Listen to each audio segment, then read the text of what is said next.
ಇವತ್ತು ಆಷಾಢ ಮಾಸದ ಮೊದಲ ಶುಕ್ರವಾರ ಮೈಸೂರಿನ ಚಾಮುಂಡಿ ಬೆಟ್ಟದಲ್ಲಿ ವಿಶೇಷ ಪೂಜೆ ನಡೆಯುತ್ತೆ. ನಾಡದೇವಿ ಚಾಮುಂಡೇಶ್ವರಿಗೆ ವಿಶೇಷ ಅಲಂಕಾರವನ್ನು ಮಾಡಲಾಗಿದೆ. ನಾಗಲಕ್ಷ್ಮಿ ಅಲಂಕಾರದಲ್ಲಿ ಕಂಗೊಳಿಸಿದ ದೇವಿ ಮೈಸೂರಿನ ಚಾಮುಂಡಿ ಬೆಟ್ಟಕ್ಕೆ ಭಕ್ತರ ದಂಡು ಕೂಡ ಹರಿದು ಬರ್ತಾ ಇದೆ. ಮುಂಜಾನೆಯಿಂದಲೇ ಪೂಜಾ ಕೈಂಕರ್ಯಗಳು ಕೂಡ ಶುರುವಾಗಿದೆ. ಇನ್ನು ಈ ಪೂಜಾ ಕಾರ್ಯಕ್ರಮಗಳಿಗೆ ಎಲ್ಲ ಸಕಲ ತಯಾರಿಯೂ ಕೂಡ ಆಗಿರುವಂತಹದ್ದು.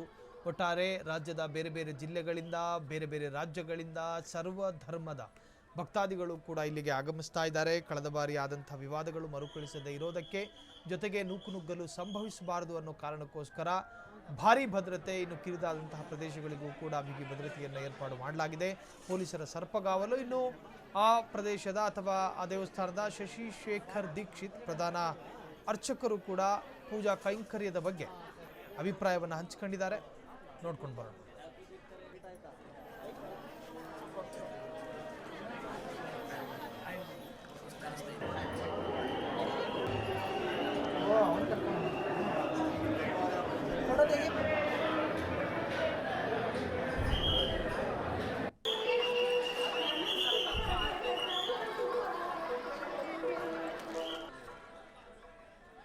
ಆಷಾಢ ಮಾಸ ಅಂದ್ರೆ ಬಹಳ ವಿಶೇಷವಾದ ಮಾಸ. ಕುಟುಂಬ ಸಮೇತರಾಗಿ ಸೇವೆ ಮಾಡಬೇಕಾಗಿದೆ ಆಷಾಢ ಮಾಸದಲ್ಲಿ. ಯಾಕೆಂದ್ರೆ ಶ್ರಾವಣ ಮಾಸದಲ್ಲಿ ವಿಷ್ಣು ಆರಾಧನೆ ಮಾಡ್ತೀವಿ, ಕಾರ್ತಿಕದಲ್ಲಿ ಶಿವನಿಗೆ ಆರಾಧನೆ ಮಾಡ್ತೀವಿ, ಆಷಾಢ ಮಾಸದಲ್ಲಿ ಶಕ್ತಿ ಆರಾಧನೆ ಮಾಡ್ತೀವಿ. ಎಂದಿನಂತೆ 3:30ರಿಂದ ಆಲಯ ಶುದ್ಧಾಭಿಷೇಕ, ಪಂಚಾಮೃತಾಭಿಷೇಕ, ವಿಶೇಷವಾಗಿ ಲಕ್ಷ್ಮೀ ಅಲಂಕಾರ, ಇದು ದೇವಾಲಯ ಸುತ್ತ ವಿವಿಧ ಬಗೆಯ ಪುಷ್ಪಗಳಿಂದ ಅಲಂಕಾರ ಆಗಿದ್ದು ವಿಶೇಷ. ಹಾಗೆ 9:30ಕ್ಕೆ ಮಹಾಮಂಗಳಾರತಿ ಆಗುತ್ತೆ. ಅದಾದ ನಂತರ ರಾತ್ರಿ 10:30 ತನಕ ಬರುತ್ತೆ. ಹೀಗೆ ಮುಂದುವರೆದುಕೊಂಡೋಗುತ್ತೆ. 4 ಶುಕ್ರವಾರ ವಿಶೇಷವಾಗಿ ಲಕ್ಷ್ಮೀ ಅಲಂಕಾರ ಇರತಕ್ಕಂಥದ್ದು ವಿಶೇಷ. ಹಾಗೆ 4ನೇ ತಾರೀಕು ಮಂಗಳವಾರ ವರ್ಧಂತಿ ಇರೋದ್ರಿಂದ ಚಾಮುಂಡೇಶ್ವರಿ ಅಲಂಕಾರದ ಅವತರಿಸುತ್ತೆ. ಆಷಾಢ ಮಾಸ ಅಂದ್ರೆ ಬಹಳ ವಿಶೇಷವಾದ ಮಾಸ. ಕುಟುಂಬ ಸಮೇತರಾಗಿ ಸೇವೆ ಮಾಡಬೇಕಾಗಿದೆ ಆಷಾಢ ಮಾಸದಲ್ಲಿ. ಯಾಕೆಂದ್ರೆ ಶ್ರಾವಣ ಮಾಸದಲ್ಲಿ ವಿಷ್ಣು ಆರಾಧನೆ ಮಾಡ್ತೀವಿ, ಕಾರ್ತಿಕದಲ್ಲಿ ಶಿವನಿಗೆ ಆರಾಧನೆ ಮಾಡ್ತೀವಿ, ಆಷಾಢ ಮಾಸದಲ್ಲಿ ಶಕ್ತಿ ಆರಾಧನೆ ಮಾಡ್ತೀವಿ. ಎಂದಿನಂತೆ 3:30ರಿಂದ ಆಲಯ ಶುದ್ಧಾಭಿಷೇಕ, ಪಂಚಾಮೃತಾಭಿಷೇಕ, ವಿಶೇಷವಾಗಿ ಲಕ್ಷ್ಮೀ ಅಲಂಕಾರ, ಇದು ದೇವಾಲಯ ಸುತ್ತ ವಿವಿಧ ಬಗೆಯ ಪುಷ್ಪಗಳಿಂದ ಅಲಂಕಾರ ಆಗಿದ್ದು ವಿಶೇಷ. ಹಾಗೆ 9:30ಕ್ಕೆ ಮಹಾಮಂಗಳಾರತಿ ಆಗುತ್ತೆ. ಅದಾದ ನಂತರ ರಾತ್ರಿ 10:30 ತನಕ ಬರುತ್ತೆ. ಹೀಗೆ ಮುಂದುವರೆದುಕೊಂಡೋಗುತ್ತೆ. 4 ಶುಕ್ರವಾರ ವಿಶೇಷವಾಗಿ ಲಕ್ಷ್ಮೀ ಅಲಂಕಾರ ಇರತಕ್ಕಂಥದ್ದು ವಿಶೇಷ. ಹಾಗೆ 4ನೇ ತಾರೀಕು ಮಂಗಳವಾರ ವರ್ಧಂತಿ ಇರೋದ್ರಿಂದ ಚಾಮುಂಡೇಶ್ವರಿ ಅಲಂಕಾರದ ಅವತರಿಸುತ್ತೆ. ಆಷಾಢ ಮಾಸ ಅಂದ್ರೆ ಬಹಳ ವಿಶೇಷವಾದ.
ಸೊ ಇವತ್ತು ಶುಕ್ರವಾರ, ಆಷಾಢದ ಮೊದಲ ಶುಕ್ರವಾರ ಆಗಿರೋದ್ರಿಂದಾಗಿ ಸ್ವಲ್ಪ ಪೂಜೆಗೂ ಕೂಡ ವಿಶೇಷತೆಗಳಿರ್ತವೆ. ಇನ್ನು ಹೇಳಿ ಕೇಳಿ ಚಾಮುಂಡಿ ಬೆಟ್ಟ ಸಾಂಸ್ಕೃತಿಕ ನಗರ ಮೈಸೂರಿನಲ್ಲಿ ಇರುವಂತಹ ಚಾಮುಂಡಿ ಬೆಟ್ಟಕ್ಕೆ ಅದರದೇ ಆದಂತಹ ಇತಿಹಾಸವಾದಂತಹ ಐತಿಹ್ಯಗಳಿರುತ್ತೆ. ಇಸಿ ಬಗ್ಗೆ ಹೆಚ್ಚಿನ ಡೀಟೇಲ್ಸ್ ಕೊಡೋದಕ್ಕೆ ನಮ್ಮ ಬ್ಯೂರೋ ಚೀಫ್ ರಾಘವೇಂದ್ರ ಫೋನ್ ಸಂಪರ್ಕದಲ್ಲಿ. ರಾಘವೇಂದ್ರ, ಚಾಮುಂಡಿ ಬೆಟ್ಟದ ಈ ಹಬ್ಬದ ಸಡಗರ ಮತ್ತು ಇದರ ಇತಿಹಾಸ ಎಲ್ಲರಿಗೂ ಹೇಳಬೇಕು ಅಂತಿಲ್ಲ, ಕಾರಣ ಎಲ್ಲರಿಗೂ ಕೂಡ ಗೊತ್ತಿರುವಂತಹದ್ದು. ಆದರೆ ಇವತ್ತಿನ ಪ್ರತ್ಯೇಕ ಪೂಜಾ ವಿಚಾರದ ಬಗ್ಗೆ ಮಾತನಾಡೋದಾದ್ರೆ ರಾಘವೇಂದ್ರ. ಹೌದು ಸೈಲ್, ಇವತ್ತು ಬೆಳಗ್ಗೆ ಮುಂಜಾನೆ 6 ಗಂಟೆಯಿಂದಲೇ ಆಷಾಢ ಶುಕ್ರವಾರದ ದರ್ಶನಕ್ಕಾಗಿ ಏನು ಜನ ಪ್ರವಾಹೋಪಾದಿಯಲ್ಲಿ ಚಾಮುಂಡಿ ಬೆಟ್ಟದತ್ತ ಬಂದಿದ್ರು. ಹಾಗೇನೆ ದರ್ಶನ ಕೂಡ ಬೆಳಗ್ಗೆ 6 ಗಂಟೆಯಿಂದಲೇ ಆರಂಭ ಆಗಿರ್ತಕ್ಕಂಥದ್ದು. ಸುಮಾರು 4:30ಕ್ಕೇನೆ ಪೂಜಾ ಕೈಂಕರ್ಯಗಳು ಏನು ಚಾಮುಂಡೇಶ್ವರಿ ದೇವಿಗೆ ವಿಶೇಷವಾದಂತ ಏನು ಅಭಿಷೇಕ ಅರ್ಚನೆಗಳು 4:30ರಿಂದಲೇ ಆರಂಭ ಆಗಿರುತ್ತೆ. ಬಟ್ ಸಾರ್ವಜನಿಕರಿಗೆ ಮಾತ್ರ 6 ಗಂಟೆಯಿಂದ ದರ್ಶನದ ವ್ಯವಸ್ಥೆ ಕೂಡ ಮಾಡಲಾಗಿದೆ. ಚಾಮುಂಡಿ ಬೆಟ್ಟದಲ್ಲಿ ಪ್ರತಿ ಆಷಾಢ ಶುಕ್ರವಾರದ 4 ದಿನಗಳು ಮಾತ್ರ ಏನು ಬರ್ತಕ್ಕಂಥ ಏನು ಭಕ್ತಾದಿಗಳಿದ್ದಾರೆ ಅವ್ರು ಯಾರು ಕೂಡ ತಮ್ಮ ತಮ್ಮ ವಾಹನಗಳಲ್ಲಿ ಚಾಮುಂಡಿ ಬೆಟ್ಟಕ್ಕೆ ಬರ್ಲಿಕ್ಕಾಗಲ್ಲ. ಯಾಕೆಂದ್ರೆ ಪ್ರತಿದಿನ ಪ್ರತಿ ಶುಕ್ರವಾರಗಳಲ್ಲಿ ಲಕ್ಷಾಂತರ ಮಂದಿ ಬರ್ತಾರೆ. ಹಾಗಾಗಿ ಸಂಪೂರ್ಣ ಖಾಸಗಿ ವಾಹನಗಳ ಏನು ಸಂಚಾರ ಏನಿದೆ ಅದನ್ನ ನಿಷೇಧ ಮಾಡಲಾಗಿದೆ, ನಿರ್ಬಂಧ ಮಾಡಲಾಗಿದೆ.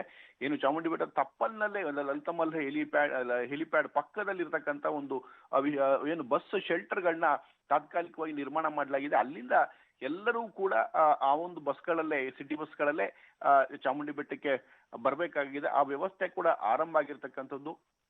ಇವತ್ತು ವಿಶೇಷವಾಗಿ ಏನು ಮಹಿಷಾಸುರನ ಪ್ರತಿಮೆ ಇದೆ ಅಲ್ಲಿಯವರೆಗೆ ಮಾತ್ರ ಬಸ್ಗಳಾಗಿರ್ಬೋದು, VIP ವಾಹನಗಳಾಗಿರ್ಬೋದು ಎಲ್ಲವೂ ಕೂಡ ಅಲ್ಲಿವರೆಗೆ ಮಾತ್ರ ಬರಲಿಕ್ಕೆ ಸಾಧ್ಯ ಆಗುತ್ತೆ. ಅಲ್ಲಿಂದ ಏನು ಮಹಿಷಾಸುರನ ಪ್ರತಿಮೆಯಿಂದ ದೇವಸ್ಥಾನದ ತನಕ ಎಲ್ಲ ಕಡೆ ಕೂಡ ಪ್ರತ್ಯೇಕ ಬ್ಯಾರಿಕೇಡ್ಗಳನ್ನ ಅಳವಡಿಸಿದ್ದಾರೆ.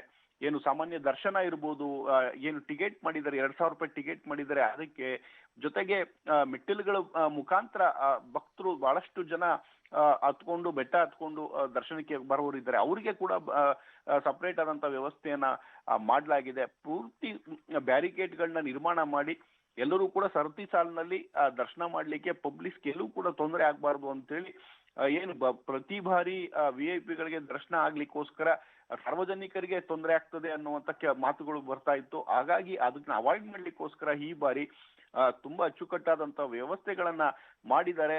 ದರ್ಶನಕ್ಕೆ ಎಷ್ಟು ಸಾಧ್ಯವಾಗುತ್ತೆ ಅಷ್ಟು ಬೇಗ ದರ್ಶನ ಮಾಡಿ ಭಕ್ತರು ಹೊರಡ್ಲಿಕ್ಕೆ ಏನ್ ಬೇಕು ಅದನ್ನ ಕೂಡ ಮಾಡಿದ್ದಾರೆ. ಸುಮಾರು 1,500ಕ್ಕೂ ಹೆಚ್ಚು ಪೊಲೀಸರನ್ನ ಈ ಬಾರಿ ವಿವಿಧ ಹಂತಗಳಲ್ಲಿ ಎಲ್ಲಾ ಕಡೆ ಕೂಡ ಏನ್ ಬಸ್ ಶೆಲ್ಟರ್ ಇಂದ ಹಿಡಿದು ಚಾಮುಂಡಿ ಬೆಟ್ಟದ ತನಕ ಎಲ್ಲೂ ಕೂಡ ಏನು ಬಂದೋಬಸ್ತು ಲೋಪ ಆಗ್ಬಾರ್ದು ಅಂತೇಳಿ ಎಲ್ಲೂ ಕೂಡ ಯಾವುದೇ ರೀತಿಯ ಅಹಿತಕರ ಘಟನೆಗಳಾಗ್ಲಿ, ಬೇರೆ ರೀತಿಯ ವ್ಯವಸ್ಥೆ ಯಾವುದು ಕೂಡ ಕಾಣ್ಬರಬಾರ್ದು ಅಂತೇಳಿ ವಿಶೇಷವಾದಂತಹ ಪೊಲೀಸ್ ಬಂದೋಬಸ್ತ್ ಕೂಡ ಮಾಡಿದ್ದಾರೆ. ಸಾಕಷ್ಟು ಜನ ಬೇರೆ ಬೇರೆ ಕಡೆಯಿಂದ ಪೊಲೀಸ್ ಅಧಿಕಾರಿಗಳನ್ನ ಕೂರಿಸಿದ್ದಾರೆ. ಅವರೆಲ್ಲರೂ ಕೂಡ ಆಯಕಟ್ಟಿನ ಜಾಗಗಳಲ್ಲಿ ನಿಂತುಕೊಂಡು ದರ್ಶನಕ್ಕೆ ಬರ್ತಕ್ಕಂಥ ಏನ್ ಭಕ್ತರಿಗೆ ಒಳಗಡೆ ಹೋಗ್ಲಿಕ್ಕೆ ಬೇಕು ಎಲ್ಲವನ್ನೂ ಕೂಡ ಅನುವು ಮಾಡಿ ಕೊಡ್ಲಾಗ್ತಾ ಇದೆ. ಈಗಾಗಲೇ ದರ್ಶನ ಆರಂಭ ಆಗಿದೆ. ಬಹಳ ಅಚ್ಚುಕಟ್ಟಾದಂತ ವ್ಯವಸ್ಥೆ ಈ ಬಾರಿ ಆಗಿದೆ ಅಂತ ಹೇಳ್ಬೋದು ಸಾಹಿಲ್. ಥ್ಯಾಂಕ್ ಯು ರಾಘವೇಂದ್ರ ತಮ್ಮೆಲ್ಲ ಡೀಟೇಲ್ಸ್ಗೆ.